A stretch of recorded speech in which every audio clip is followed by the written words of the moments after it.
ایک بھائی سوال پوچھتے ہیں کہ شیعوں سے میل جول رکھنا منع ہے، ان کے کھانا پینا بھی منع ہے،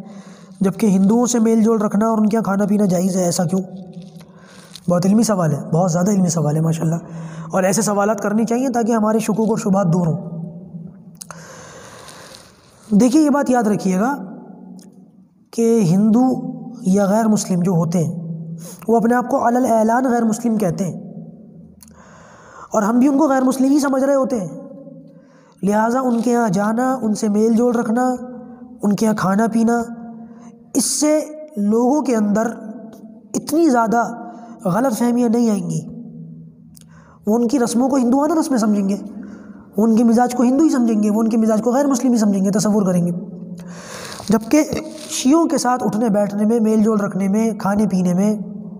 ایک نقصان یہ ہے کہ شیعہ کافر ہوتا ہے، خود کو مسلمان بتاتا ہے، اور بہت سارے ہمارے نوجوان علم نہ ہونے کی وجہ سے ان کے ساتھ میل جول رکھیں گے، ان کے ساتھ کھائیں گے پیئیں گے، ان کو مسلمان سمجھیں گے اور ان کی رسموں و رواجوں کو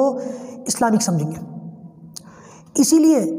نقصان تو خیر دونوں طرف سے، غیر مسلموں کے ساتھ اٹھنے بیٹھنے کے بھی ایسے مراحل، ایسے واقعات سامنے آئے ہیں کہ ان کی رسم و رواج کے مطابق لوگوں نے عمل کر لیا، لیکن کہیں نہ کہیں دل میں دھڑکا تو ہوتا ہے،